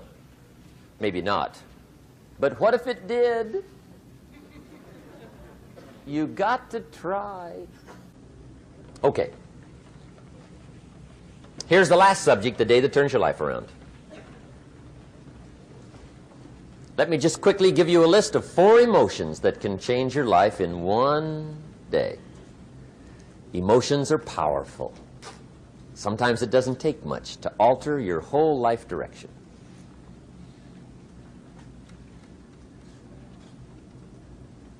Okay, here they are. Number 1, disgust. Powerful emotion. Disgust says, I have had it. See, that could be the day. The day you can say, I've had it. And whether you've had it with something small or something major, the day you can say, I've had it, may not be the day it ends, but the day it begins. That's what I said when that little Girl Scout left my door when I'm 25. I give her the big lie, she leaves, I say, I don't want to live like this anymore. I've had it with lying and being broke. Powerful day. The man's finally had it with mediocrity. He's had it with being a loser. He's finally had it with those awful sick feelings inside, knowing his wife is at the grocery store looking at 2 cans of beans, one marked 37 cents, one marked 39 cents. And the guy sick inside knows his wife's going to buy the 37-cent can, and she doesn't even like the brand. Do you know why she's going to buy the 37-cent can? To save 2 cents. The guy sick inside finally says, I've had it. Being on my knees in the dust looking for pennies, we're not living like this anymore.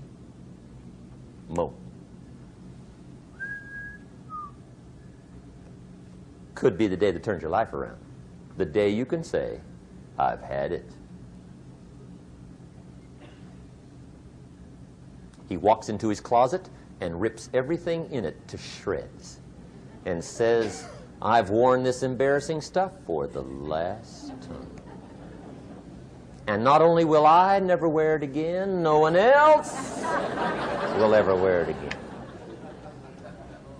Commit an act that says, I've had it.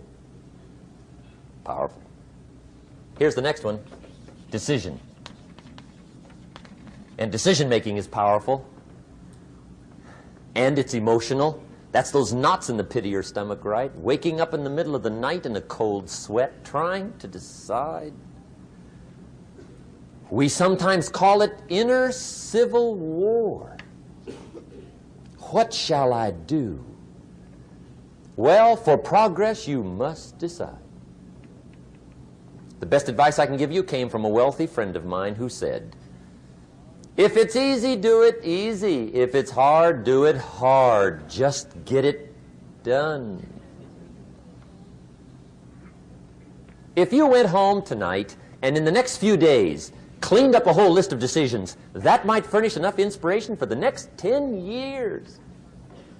I found this out many times after you've decided. Getting on with it is easier than deciding. Sometimes decision is the toughest part. Here's the next emotion, desire, wanting to bad enough. And I don't know how to tell you to want to. That's something you've got to come up with. There's 2 things I know about desire. Number 1, it comes from inside, not outside. You don't send off for it. Number 2, I know desire can be triggered by something. Who knows what it might be? Sometimes desire waits and sleeps for something to happen. Maybe it's a book, maybe it's a song, maybe it's a sermon, maybe it's a lecture, a seminar, maybe it's the conversation of a friend, a happening, an event. Who knows? The best advice I can give you is what I give my staff. It goes like this: welcome every human experience. You never know which one is going to turn it all on. Even the bad experiences. Sometimes from the bitterest experience comes the greatest awakening. So let down the barriers, take down the walls. The same wall that keeps out disappointment keeps out happiness. Let life touch you. Don't let it kill you, but let it touch you. Here's the last one. This one's powerful. Resolve. Resolve says, I will. Two of the most powerful words in the language. I will. Benjamin Disraeli once said, nothing can resist a human will that will stake even its existence on the extent of its purpose. Shortly put, I'll do it or die. See, that's powerful. That could be the day that turns your life around. The world has a strange way of stepping aside when somebody says, I'll do it or die. The man says, I will climb the mountain. They've told me it's too high, it's too far, it's too rocky, it's too difficult, it's never been done before, but it's my mountain, I will climb it. Pretty soon you'll see me waving from the top. Or dead on the side, because I ain't coming back.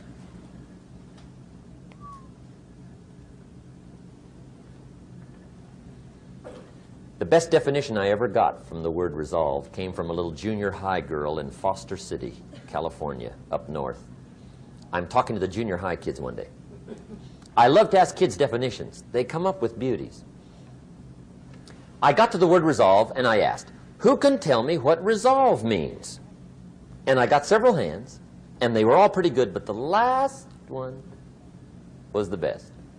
Little girl, about 3 rows back, held up her hand. She said, Mr. Rohn, I think I know what resolve means. I said, darling, what do you think it means? She said, I think it means promising yourself you will never give up. I said, that's it.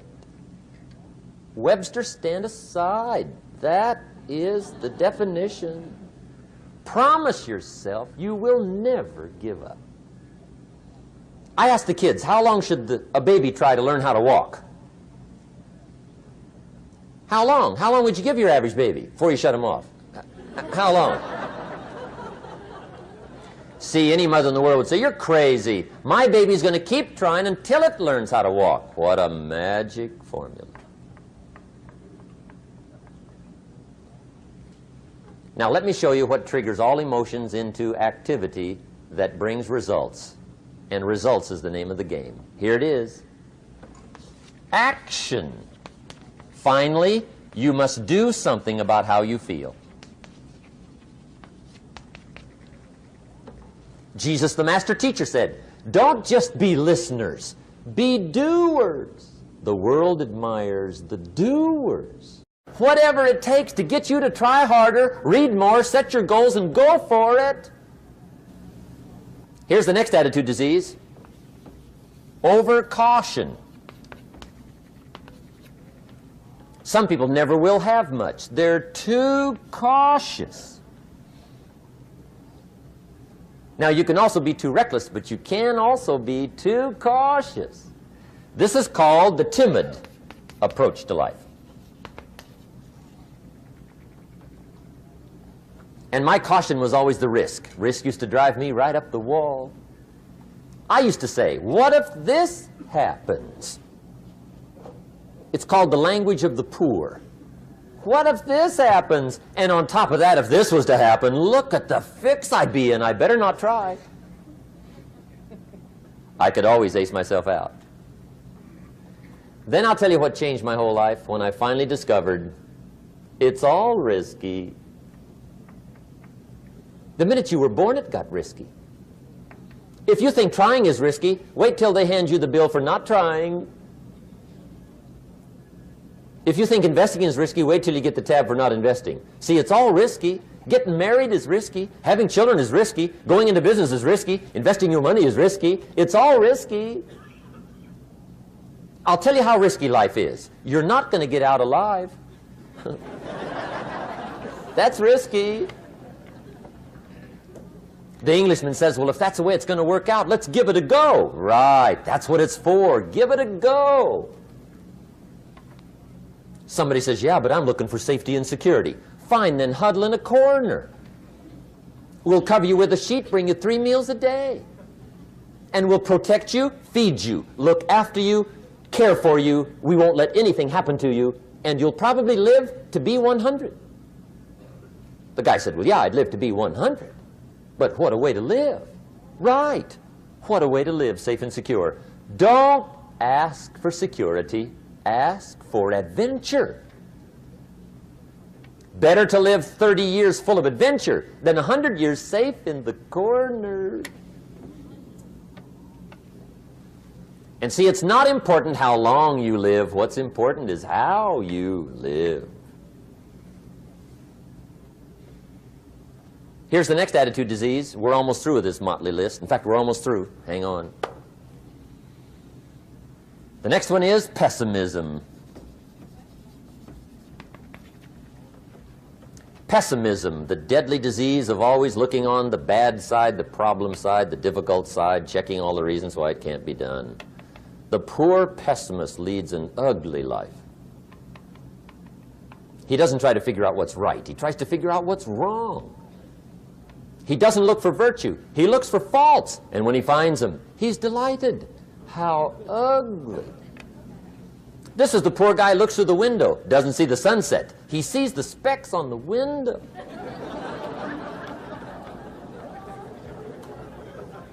And this is the poor guy, right, who rushes up, takes such leave of his senses. This guy rushes up and he says, I've got 5 good reasons why it won't work.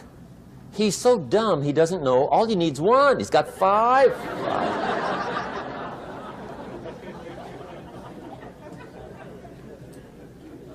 To the pessimist, the glass is always half empty. To the optimist, the glass is half full. Why would the same measure affect people 2 different ways? Answer, it all depends on how you look at it. Our lives are mostly affected by the way we think things are, not the way they are.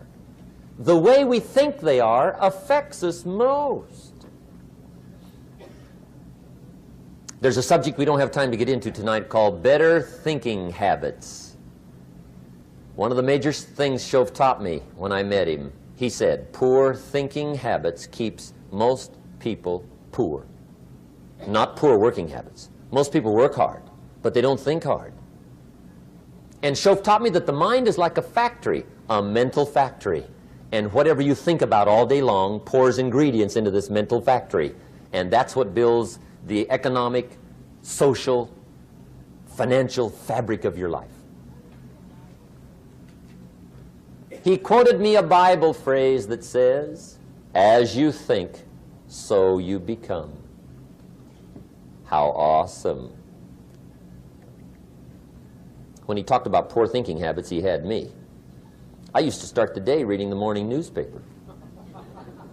I mean, you can believe that or not. I'd get a cup of coffee and read the paper. I'd load up on wars and riots and murders and stabbings and killings and bank robberies and muggings and car wrecks and tragedies. I'd even read the back pages. I seem to like that stuff for some weird reason. I'd load up on all that, and then I'd start the day. You can imagine the kind of days I used to have. You walk around on your financial knees. They call you economic peewee.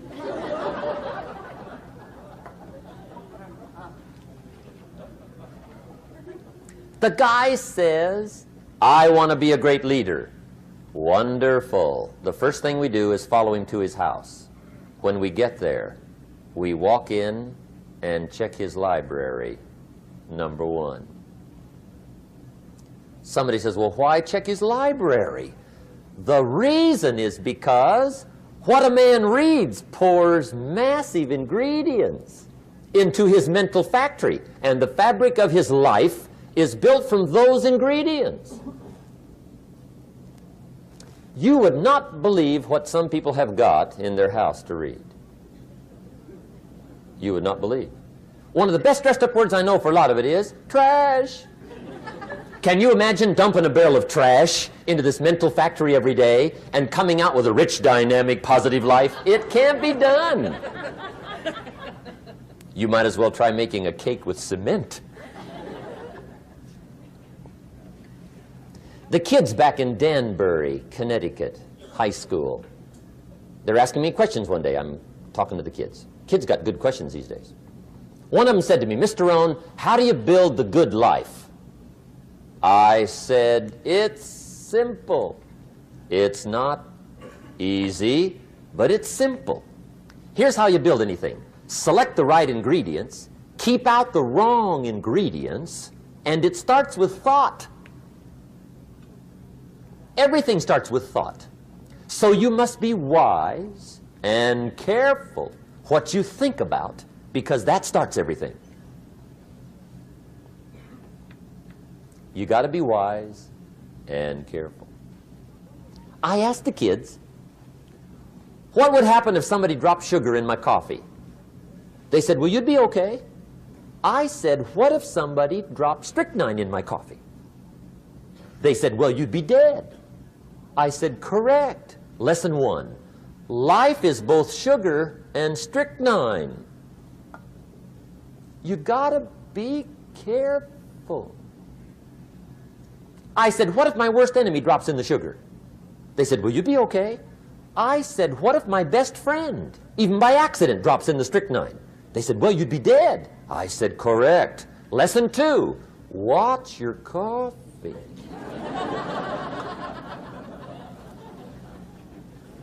You got to be careful. See, it doesn't matter who hands you the bad stuff.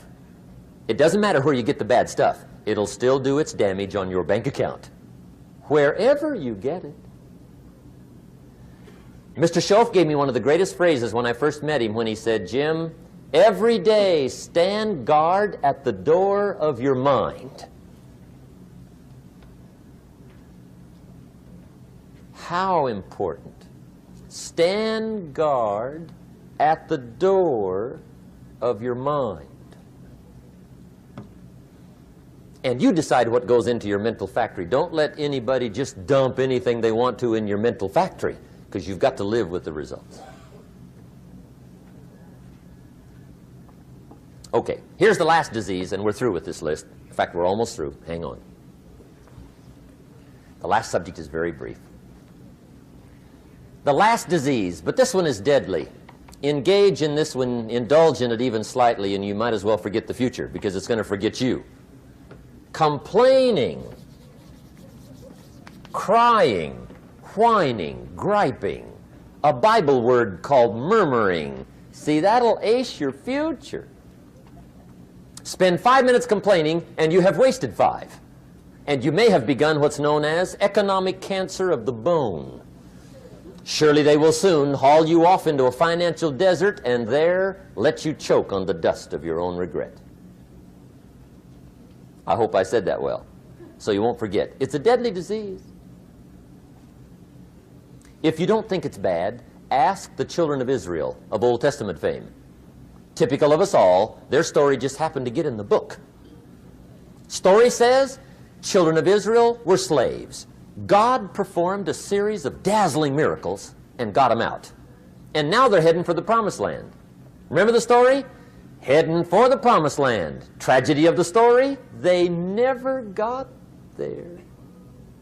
Reason. From day one, they started to complain. They griped about the water. They griped about the weather. They whined and cried and griped about the food. They griped about the leadership. They whined and cried because it was too far, too cold, too hot, too difficult, too miserable. I mean, they whined and cried for years. Finally, God said, I've had it, trip canceled. Or something like that. The story says they died in the desert, never got to the promised land. Which I think means 2 things. Indulge in this long enough, you get your future canceled. And I guess it also means even God himself can only take so much.